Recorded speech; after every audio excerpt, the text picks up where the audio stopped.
জানালা খুলে দাও এবার, মনোমিতা তোমার আমার সবার মনেরই কথা বলে, ভালোবাসা জাগায় সবার হৃদয়ে, মনোমিতা তোমার।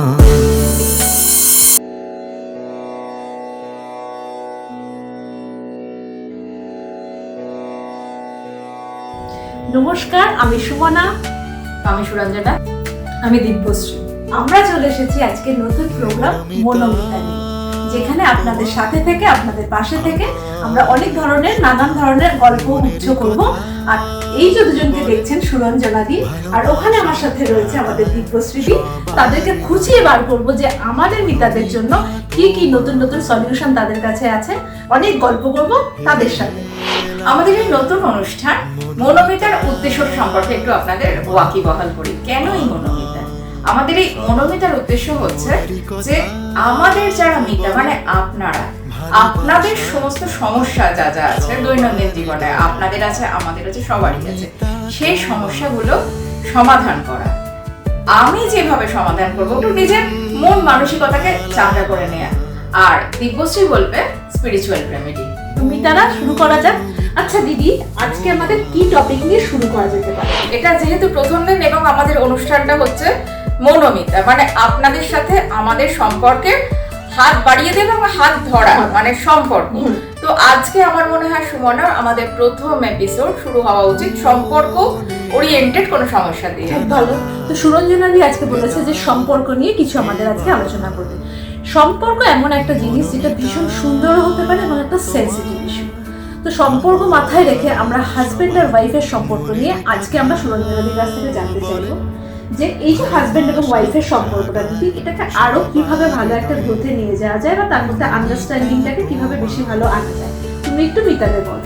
হ্যাঁ সুমনা, তো আজকের দিনে সম্পর্ক মানে হচ্ছে হাজব্যান্ড ওয়াইফের সম্পর্ক, এবং যে সম্পর্কটা বেশিরভাগ সময় মানে দেখা যায় যে বিয়ের মাসখানেকের মধ্যেই হয়তো সেটা খারাপ হতে শুরু করছে বা একে অপরের উপর ইন্টারেস্টটা কমতে শুরু করছে। হ্যাঁ, কি বলতো, মানে কোথাও গিয়ে একটা লয়্যালটির জায়গা বা বিশ্বাসের জায়গাটা আমাদের কোথাও গিয়ে একটু হারিয়ে যায় কিছুদিন বাদে বা একটা সার্টেন টাইমের পরে।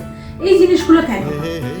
বিশ্বাসের জায়গা যেটা হারিয়ে যাবে, এটার রূপটা কোথায় বলি, স্পেশালি মানে ছেলেদের কথা বলেই বলবো যে ছেলেরা অনেক সময় মনে করে ঘর কা মুর্গা ডাল বরাবর। ঠিক বলছি, এটা কিন্তু খুব সত্যি একটা কথা বলেছো। বিয়ে হয়ে গেছে তো বউ তো আমার ঘরেই রয়েছে, বউ তো আর কোথাও যাওয়ার ব্যাপার নেই, তো পালিয়ে যাওয়ার কোনো ব্যাপার নেই, বউ ঘরেই আছে, ঠিক আছে চলো, ইন্টারেস্টটা একটা ওখানে গিয়ে ফল করলো। অন দি আদার হ্যান্ড মানে ওয়াইফের ক্ষেত্রেও কিন্তু অনেক সময় যে ঠিক আছে বিয়ে তো হয়ে গেছে, কোথায় আর পালাবে, সারাদিন চড়ে বেড়াচ্ছে, এন্ড অফ দ্য ডে তো সেই বাড়িতেই আসবে। তো এই যে জায়গাটা, এই জায়গাটা থেকে দুজনের মধ্যে ওই অ্যাট্রাকশন বা যেটাই বলো, তো সেই জিনিসটা কম হতে শুরু করে। তো ছেলেরা হয়তো এটা এক্সপেক্ট করে যে আমি বাড়িতে ফেরার পর দেখবো আমার বউ একটু সুন্দর সেজে গুজে একটু টিপটপ হয়ে আছে, তো দেখতে ভালো লাগে। কিন্তু ওয়াইফের কোথাও গিয়ে হয়তো ওটা ল্যাকিং অফ ইন্টারেস্ট হচ্ছে, বলছে দূর ওই তো রোজই বর এক বর, সেই আসতে কি আর নতুন করে সাজগোজ করবো, এই ব্যাপারগুলো হয়ে থাকে। এই জায়গা থেকে এই যে আন্ডারস্ট্যান্ডিং এর অভাব, আর এটা হচ্ছে যে একটা গ্যাপিং তৈরি হয়, মানে বেশিরভাগ আমাদের ঢুকে গেল যে আমার তো এখন বিয়ে হয়ে গেছে, তো কি দরকার আছে, আমাকে সেরকম ভাবে প্রেজেন্টেবল হওয়া কিছু নেই। হ্যাঁ, তো এই ছোট ছোট মনে হয় এই ফুল ধারণাগুলো থেকে অনেকটা সময় তোমার গ্যাপ এসে যায়, আর এই গ্যাপে ম্যাক্সিমাম টাইমে থার্ড পারসন ঢুকে পড়ে। সেটা হাজব্যান্ডের ক্ষেত্রে হতে পারে, ওয়াইফের ক্ষেত্রে হতে পারে। এই জায়গাটা যাতে না হয়, এটার জন্য আমি বলবো হাজব্যান্ড বা ওয়াইফকে দুজনকে ইনিশিয়েটিভ নিতে হবে। এটা কারোর একার কাজ কিন্তু নয়, মানে দুজনকেই হাত বাড়াতে হবে, তবে এই ফার্দার সম্পর্কটা ভালো থাকবে। সেক্ষেত্রে ওয়াইফকেও দেখতে হবে যে কিসে আমার হাজব্যান্ডের ভালো লাগছে, ভালো লাগা না লাগা, তার খাওয়া দাওয়া বা তার দৈনন্দিন জীবনে মানে কি কি যেগুলো প্রয়োজন সেগুলোর দিকে একটুখানি নজর রাখা। আর হাজব্যান্ডকেও এটা মনে রাখতে হবে যে আমার ওয়াইফ সারাদিন বাড়িতে রয়েছে বা সারাদিন তার সাথে দেখা হচ্ছে না, বা সে যদি কাজেও গিয়ে থাকে, তো এন্ড অফ দ্য ডেতে ফিরে তার ওয়াইফের সাথে একটু কথা বলা, সময় কাটানো একসাথে, বা আগে হয়তো যেরকম তারা ঘোরা বেড়ানো করতো এখন সেরকম না হলেও উইকেন্ডে ঘোরা বেড়ানো করা, টাইম দেওয়া, মানে হচ্ছে কি, মানে এখন না মানে একটা কোয়ালিটি টাইম স্পেন্ড করা, একদম কোয়ালিটি টাইম যদি স্পেন্ড করে এবং একে অপরের প্রয়োজনটা বোঝে এবং প্রয়োজনটা বুঝে যদি সেইভাবে আন্ডারস্ট্যান্ডিংটা করে, তাহলে বোধহয় এই সমস্যাটা আর এই দূরত্বগুলো তৈরি হয় না। মানে এখন কি হয়েছে, মানুষের জীবনে প্রয়োজনটাই বেড়ে গেছে, প্রিয়জনটা থেকে প্রয়োজনটা মানে এটা বেশি হয়ে গেছে, মানে চাহিদাটা বেশি হয়ে গেছে। ওই জন্য প্রয়োজন মেটাতে গিয়ে মানে প্রিয়জন অনেক সময় হারিয়ে যাচ্ছে। তো এইটা কিন্তু মানে ম্যাক্সিমাম মানুষের জীবনে হচ্ছে। তাই যদি আমরা মানে প্রয়োজনটাকে একটু সাইডে সরিয়ে রেখে প্রিয়জন ব্যাপারটাতে একটু কনসেন্ট্রেট করি, মানে প্রিয়জনকে একটু বেশি গুরুত্ব দিই, তার ভালো লাগা না লাগাগুলোকে একটু প্রায়োরিটি দিই, তাহলে বোধহয় এই সমস্যাটার সমাধান। তাহলে আমার মনে হয় সেই প্রিয়জনের বোধহয় কখনো আমাদের যে ছোটখাটো প্রয়োজনগুলো সেগুলো মেটাতে তারা সব পারবে, আমার সেটা মনে হয়। একদম। নমস্কার মিতারা, এতক্ষণ সুরঞ্জনা যেটা বললো অবশ্যই প্রত্যেকটা সেন্টেন্স কিন্তু ইম্পর্ট্যান্ট। এবং একটা কথা আমি বলি, আমি তো প্রচুর লোকজনকে কিছু ক্ষেত্রে কাউন্সেলিংও করছি, তাদের সমস্যা শুনছি। আমি এখন দেখেছি এখনকার দিনে না সবার সাথে না একটা গিভ অ্যান্ড টেক পলিসি চলছে। মানে এই যে রিলেশনশিপ ক্রাইসিস, এই ক্রাইসিসটা কিন্তু কিছু ক্ষেত্রে হাজব্যান্ড কত টাকা দিতে পারলো না তার উপরেও নির্ভর করছে। হাজব্যান্ডের ফ্যামিলির সাথে ওয়াইফ কতটা সামঞ্জস্য রাখতে পারছে তার জন্যও চলছে। রিলেশনশিপ ক্রাইসিসটা না এখন একটা অনেক প্রবলেমটা অনেক কিছুর উপর বেস করে তৈরি হচ্ছে।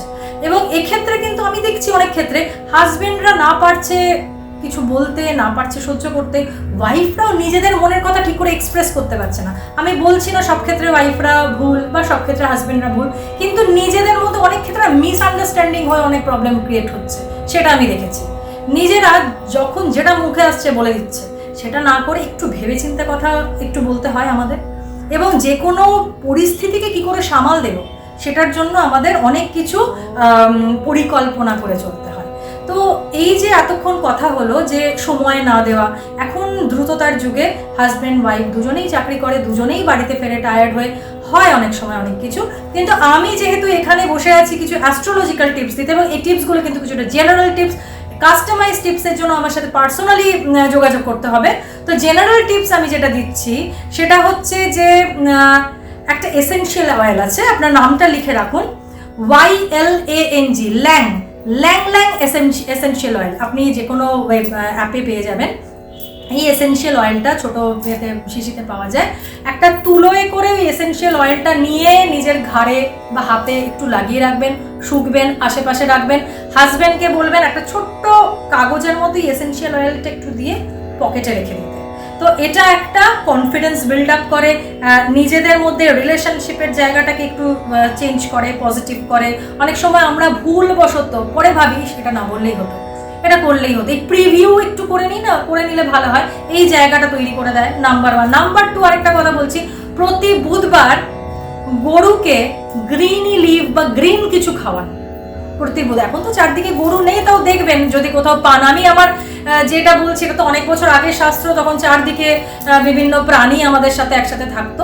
তো যাই হোক, গরুকে বুধবার গ্রিন কিছু খাওয়াবেন সূর্যাস্তের আগে, ঠিক আছে? এর সেকেন্ড টিপ। থার্ড টিপ হচ্ছে আলমারির মধ্যে কখনো কোনো পারফিউম, সেন্ট বা ড্রাই যে ফ্লাওয়ার্সগুলো হয়, ন্যাপথলিন হয়, ওগুলো রাখবেন না। জামা কাপড় ঠিক রাখতে অনেক সময় আমরা ন্যাপথলিন রাখি, ওই ন্যাপথলিনটা আলমারির মধ্যে না রেখে জামা কাপড় ঠিক রাখতে আপনারা ওই শুকনো লঙ্কা, কালো জিরে ওই পুটলি করে রাখুন, দ্যাট ইজ বেটার। কিন্তু এই গন্ধ দ্রব্য আলমারির মধ্যে বন্দি করে রাখবে না, দ্যাট ওটা একটু শুক্রকে নেগেটিভ করে দেয়। তো নিজেদের মধ্যে রিলেশনশিপ আরো ভালো করুন, নিজেরা কনসিয়াস থাকুন, কি বলছেন প্রিভিউ করে বলুন, নিশ্চয়ই আপনাদের সবার ভালো হবে।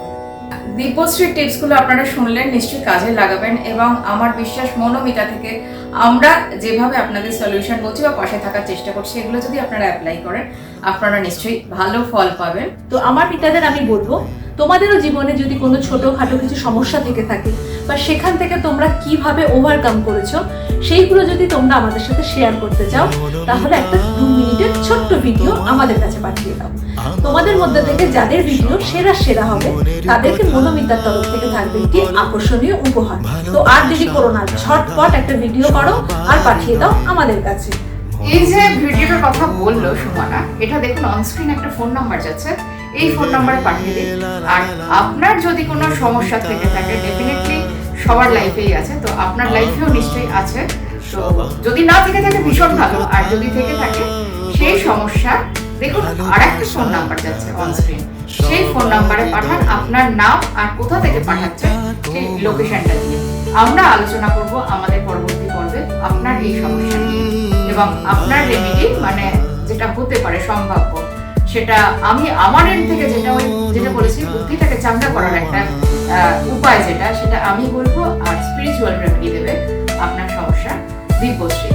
তো আপনার সমস্যা বা আপনার প্রশ্ন যেটাই থাকুক আপনি পাঠিয়ে দিন আমাদের কাছে, আমরা সেটা নিয়ে আবার আলোচনায় আসবো। ধন্যবাদ, নমস্কার।